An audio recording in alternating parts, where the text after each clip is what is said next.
اے اللہ کے نبی صلی اللہ علیہ وآلہ وسلم، یہ جو بوڑھا باپ ہے اس نے اپنے دل میں کچھ باتیں کی ہیں، آپ ذرا جانیے اس سے اور پوچھیے کہ اس کے دل میں وہ باتیں کیا ہیں۔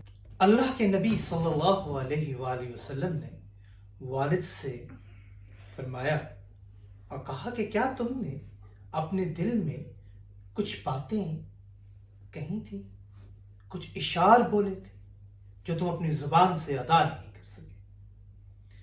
بزرگ نے سب سے پہلے اس بات کا اقرار کیا کہ لا الہ الا اللہ محمد رسول اللہ، بے شک اللہ کے سوا کوئی معبود نہیں اور محمد مصطفیٰ صلی اللہ علیہ وآلہ وسلم اللہ کے رسول ہے۔ جو ہماری باتیں آپ تک پہنچ جاتی، بے شک اللہ اپنے نبی صلی اللہ علیہ وسلم کو اکیلا نہیں چھوڑتا، ان تک کئی ایسی باتیں پہنچا دیتا ہے جو عام انسانوں تک نہیں پہنچ سکتے۔ بزرگ نے کہا جی میں نے سوچی ہیں اور اپنے دل میں کہی تھی۔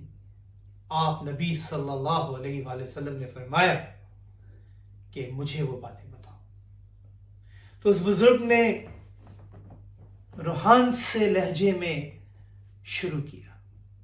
اس نے کہا اے میرے بیٹے، جب تو پیدا ہوا تجھے پالنے میں نے بڑی مشقتیں کی، اور جب تو بیمار ہو جاتا تھا تو میں پوری رات جاگتا رہتا تھا، میں خوف زدہ ہو جاتا تھا۔ مجھے معلوم تھا کہ موت تو ایک دن آنی ہے، لیکن باپ کا فرض ہے کہ بیٹے کا محافظ بنے۔ اے میرے بیٹے، آج تیرا برتاؤ دیکھ کر مجھے ایسا لگ رہا ہے کہ جیسے میں تیرا باپ نہیں ہوں بلکہ کوئی غیر ہوں۔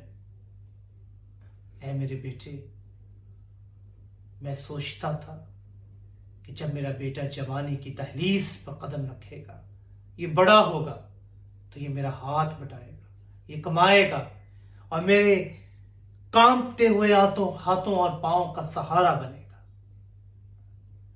مگر افسوس، تو نے مجھ پہ خرچ بھی کیا اور میرا محسن بن گیا اور میں تیرا مقروض ہو گیا۔ اللہ کے نبی صلی اللہ علیہ وآلہ وسلم نے جب یہ باتیں سنی تو بے انتہا رو پڑے، ان پہ رقت طاری ہو گئی۔ ذرا سوچئے کہ رحمت للعالمین جو سب کے لیے رحمت ہے، انہوں نے اس نوجوان کے گریبان کو پکڑا اور نہایت ہی غصے سے کہا کہ اے نوجوان، تو اور تیرا مال سب تیرے باپ کا ہے، سب تیرے باپ کا ہے، سب تیرے باپ کا ہے۔ سیدنا جابر رضی اللہ تعالی عنہ فرماتے ہیں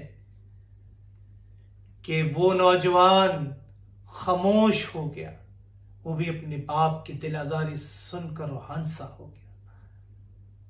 بے شک اس حدیث میں، اس واقعے میں اللہ تعالیٰ نے باپ کے مقام اور اس کے رتبے کے بارے میں بتایا۔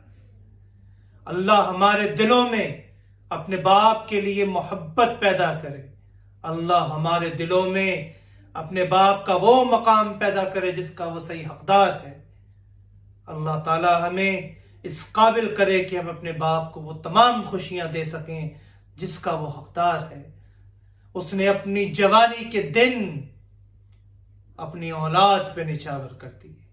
وہ مال جو وہ اپنی ذات پہ خرچ کر سکتا تھا، اس نے اپنی فیملی، اپنے بچوں، اپنی اولاد پہ خرچ کیا۔ اور آج ہم دیکھتے ہیں الا ماشاء اللہ، بہت سے تو اپنے ماں باپ کو بے انتہا محبت دے رہے ہیں، لیکن کئی ایسے واقعات ہیں، کئی ایسی چیزیں ہماری آنکھوں کے سامنے آتی ہیں جس میں اولاد اپنے ماں باپ کی فرما بردار نہیں رہی، جس میں اولاد اپنے ماں باپ کو اپنے اوپر بوجھ سمجھتی ہے۔ وہ یہ سمجھتی ہے کہ ہم اس بوڑھے لاغر جسم کو کہاں تک سنبھالیں گے، اور یہ بھول جاتے ہیں کل ہم بھی لاغر تھے، کل ہم بھی اپنے ہاتھ سے نہ نوالا کھا سکتے تھے، نہ اپنا پیشاب پخانے کو صاف کر سکتے تھے۔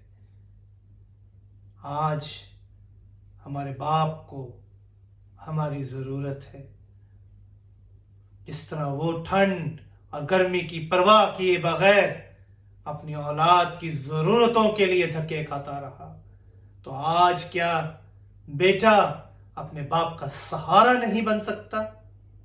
اللہ ہمیں اس قابل کرے کہ ہم اپنے باپ کی عزت کر سکیں، اس کو اس کا مقام دے سکیں۔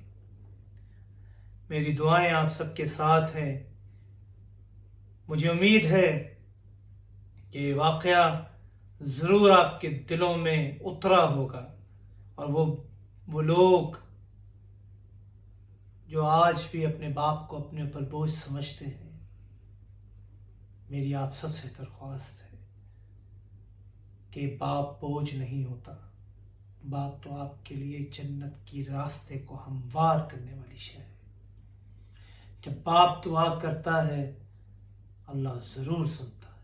اپنے باپ کی دعاؤں کو لیں، اپنے باپ کی رحمت کو لیں۔ اللہ تعالیٰ ہم سب کو اس قابل کرے کہ ہم اس واقعے سے سمجھ سکیں اور اپنے دلوں کو بدل سکیں۔ اس کے ساتھ ہی میں آپ سے اجازت چاہتا ہوں۔ آپ سب میری دعا میں شامل ہیں۔